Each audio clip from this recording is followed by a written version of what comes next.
The next coach on our webinar is Michigan's Jim Harbaugh. Coach Harbaugh led the Wolverines to the East Division title and leads the program to its third consecutive Big Ten championship game.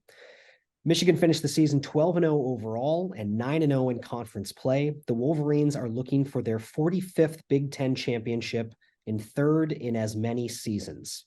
Coach, if you have some quick opening comments, we'd like to give you the floor, and then we'll open it up for questions.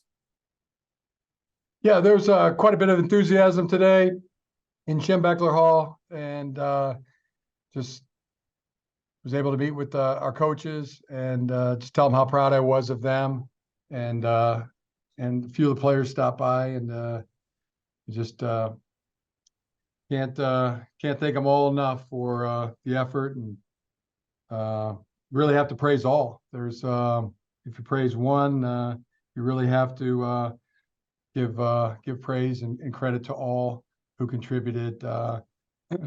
So many players, so many coaches, especially Sharon Moore. I do have to single him out. I thought not a thing I would have changed in the way he called that game, and decisions that he made under in that kind of environment, that kind of pressure. I think huge shout out to Sharon. And all the coaches and all the players, as I said, just ringing so loud and clear, the team. Very proud of them. Thank you, Coach. Our first question this afternoon will go to Aaron McMahon. Jim, do you have an update on Will Johnson, his status for Saturday's game? No, I don't have an update as of right now. We'll see how things proceed. Get looked at today, treatment, etc., and evaluation, and possibly know something later in the week or tomorrow. Our next question is from Adam Rittenberg. Hi, Jim. I was just wondering how you spent the day, especially during the game, and then afterward, I saw you were visiting with Zach Center and his family in the hospital. So just take us through your Saturday, if you could. Yeah, that's pretty much what I did. Watched the game, and then went over and saw Zach, and then was back home with the family. Our next question is from Andrew Kahn. Hi, Jim. Fans will sometimes say Iowa, wins ugly or they're lucky. I'm interested in how you, as a longtime coach, view a team that wins more with defense and special teams than, scoring a lot of points. The key word there is wins. Those. Anytime you win, it's a team effort. Your team was able to make the plays that were needed to make, stop the drives, needed to cover the kicks that needed to be covered, and Iowa does that. They win.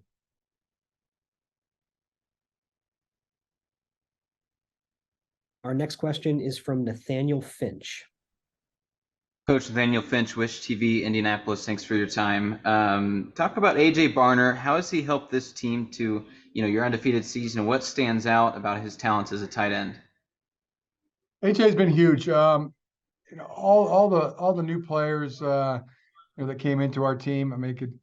Could run down the list. They've all been great additions to our team. Josiah Stewart and Josh Wallace.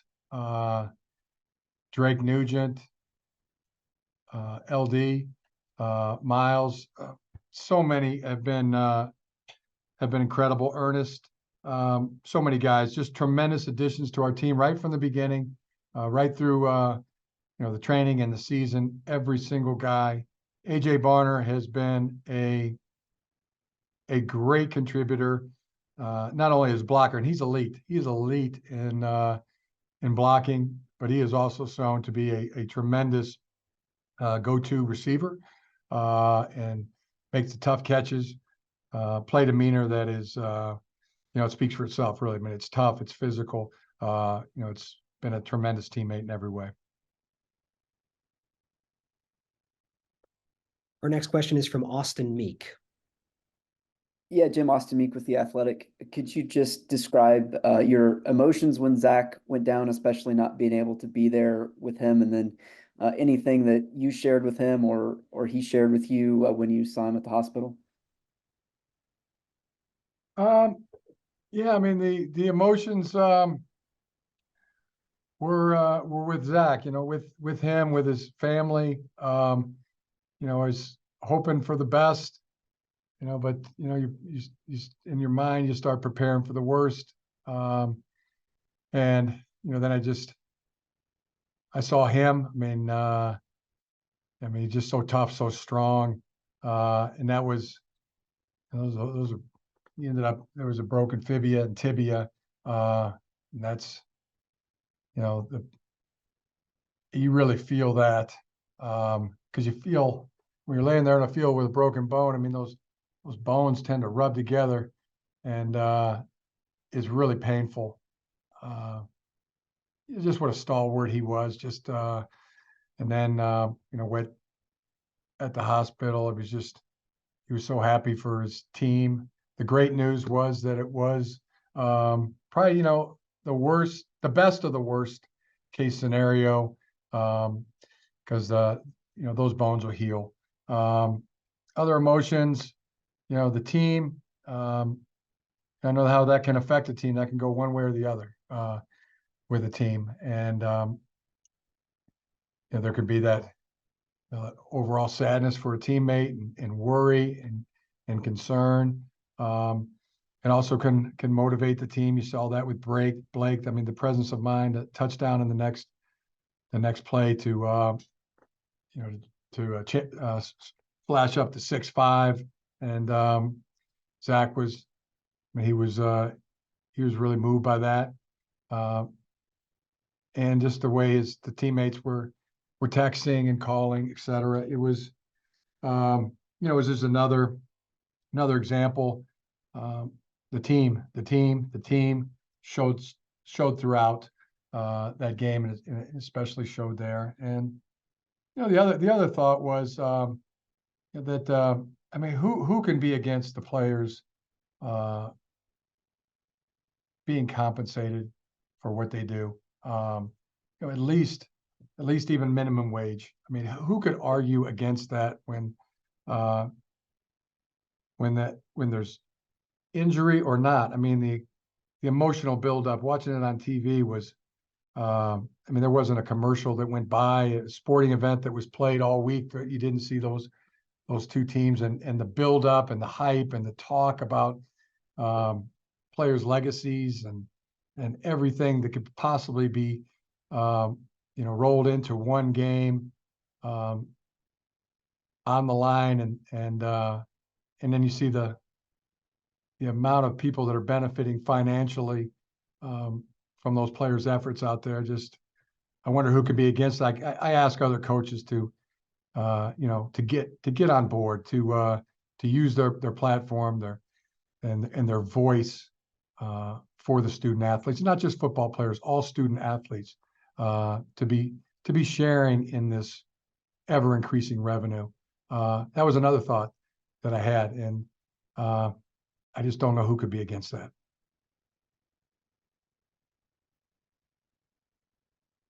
Our next question comes from Scott Doctorman. Yeah, Jim, I wanted to ask you about J.J. McCarthy. And yesterday, he completes 80% of his passes. He doesn't have a mistake. He has one incredible throw. And, what's kind of been his trajectory since you've had him on and split time with him a couple of years ago to now, where he's, beaten Ohio State as the starting quarterback 2 years in a row and has your team rolling? Yeah, it's just incredible. I mean, you give credit to one, you really got to give credit to all. But there's no doubt that J.J. McCarthy is, the incredible player that he is. Fearless is the way to describe him. And he's never careless, but he is fearless. And what a leader! The record speaks for itself. Once again, his play was exceptional, game ball worthy, and guardian of victory once again for the Michigan Wolverines.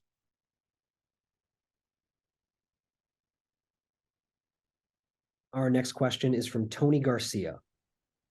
Yeah, hey Jim, Tony Garcia here from the Detroit Free Press. Now that the last 3 games are behind you, can you describe your emotion knowing you will be with your team the rest of the way, and you do get that chance to defend a league title and get back to the college football playoff? Yeah, I've been my emotions, my focus has been with the team, the entire time. This it's been a tremendous season. Right, the exact position that we hoped for, that we worked so hard to be in, and it's onward now. We've accomplished many of our goals, but not all of them yet, and some still are out there.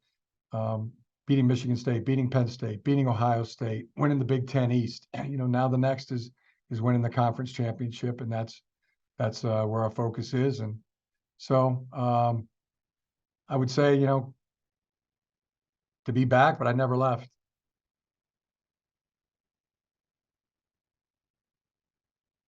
Next question is from Ryan Zook. Ryan Zook, Ann Arbor News here. Yeah, Jim, I was wondering what your reaction was when you saw Rod Moore's interception that kind of sealed the game, and were you able to kind of celebrate and share that moment with anyone else? Yeah, probably happy as I've ever been.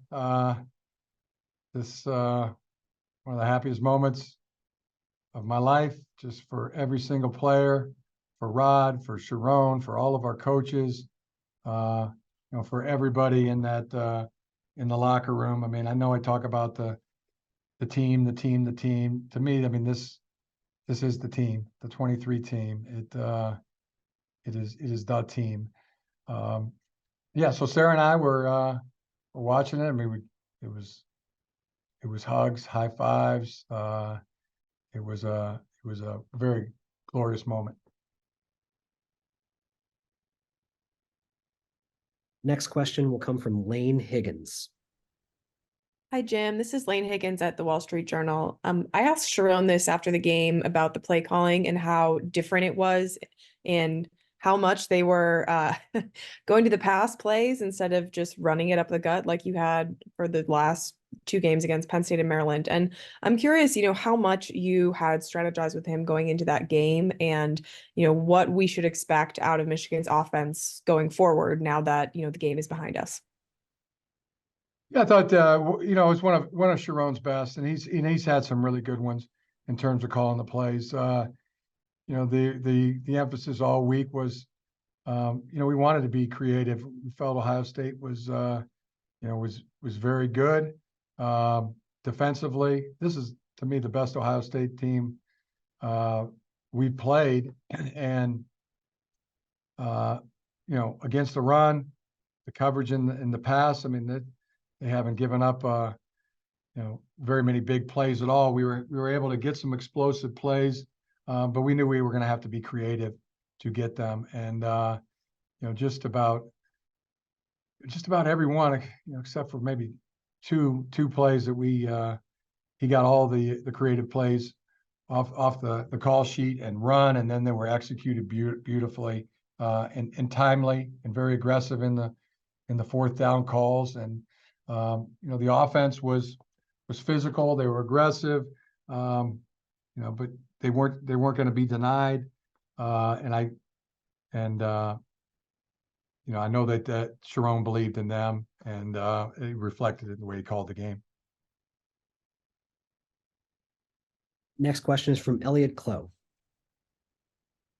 Hey, Jim. Thanks for taking the time today. I know a question was kind of similar earlier, but I always kind of view it as simplistic, and there's just kind of a general view that it's going to be a blowout on Saturday.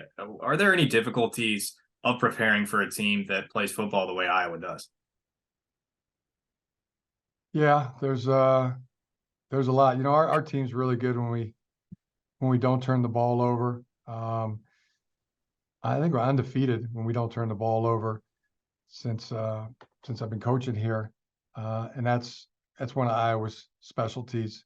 Tips and overthrows. I mean, we tried to adopt that as the best we can, and but nobody does it better than Iowa. So you have to earn everything that you get, and it's going to be a tough physical game, and we got to get ourselves in that mindset, which more than ever, more than the last 2 years, I really think our team is there's more to do. There's the mindset of onward, and we understand the task of the championship game. Both teams really want it. Both teams, it's an opportunity for Iowa to be champion, opportunity for us to be champion, and that's going to have to get earned, and we're going to have to do what we always do every single week. Plan, practice, and then go execute. And it's going to have to be good. If it's not, then we'll have a good chance of getting beat. If we play good, then we're going to have a good chance of winning.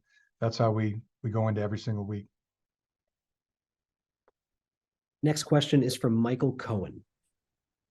Hey, Jim, Michael Cohen from Fox Sports. I was just wondering if you remember anything or could share anything about the recruitment of Colston Loveland and sort of how a guy like that can open things up for play callers and play designers with the versatility he has. I just think I think the cat's out of the bag, how good he is. I used to even tell him, I mean, you're so good, and probably the longer it takes you to figure that out, the better off you're going to be, because he just didn't even, I don't think it was dawning on him just how special his talent is. I would say the first time when I went to recruit him, the thing that struck me was how big he was. Watching him on tape, I'm seeing this fluid, great body control in terms of catching, fast, elusive, tremendous balance.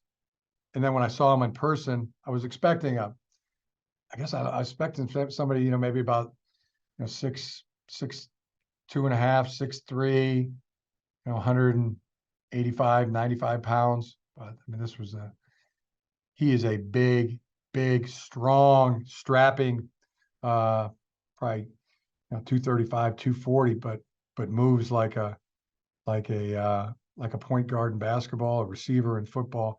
That was the thing that struck me so much. And the next thing was just who he is, the kind of guy he is, the things that his parents have poured into him. Very humble, very hardworking, and just much gratitude for his coaches, teachers, classmates at the high school. One of the gals on the basketball team had thanked him for coming to her basketball game the night before, and just neat, all-American. Really, I mean, just all-American kind of guy. Our next question is from Adam Rittenberg. Jim, I know you appreciate history, and obviously Michigan getting 1,000 wins. You got the chance to do something this week that hasn't been done before with 3 consecutive outright Big Ten titles. What would that mean to Michigan and to you personally if you're able to accomplish that? Mean a great deal. And as I said, I mean, this team, it's a true team. Selfless, they play for each other. It's, if you're wondering what's in another man's heart on this team, it's about each other. So many things. I mean, 12-0, back-to-back seasons. We'd like to make that 13-0. 12-0 is the first time in Michigan history. 12-0, back-to-back, first time ever. So many things about this team, and they all talk about it. There's more to do. So I know our focus will be on going out and giving it our very best, and taking a shot at that third championship.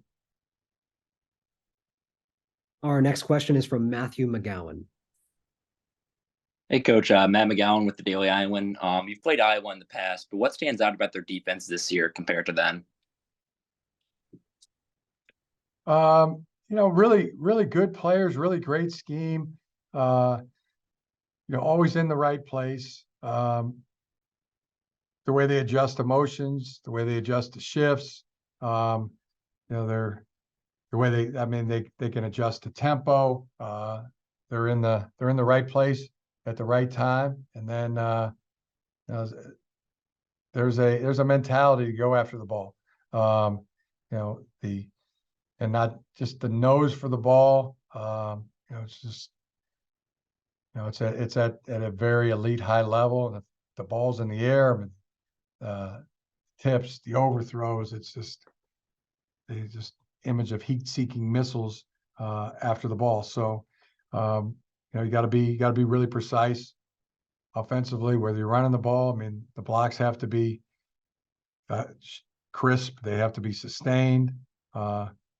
Throws have to be, they have to be accurate. They have to be on time, and you have to play really good football, really good disciplined football. We've got time for one or two more. Our next question comes from Aaron McMahon. Jim, what struck you most about watching your team on Saturday beat Ohio State? Just what I said earlier. The team was just ringing so loud. And it was not, one guy, all guys, the entire team, the way they played. And it was offense complementing the defense complementing the offense, the special teams, as well. Everything was really run clean and precise, highly disciplined football, and a clean game, both sides. And just how good both teams were, and how it came down to a few plays here, it came down to a few plays there.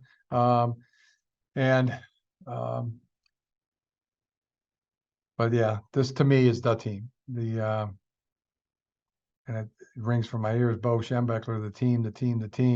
But this is a very, very special team.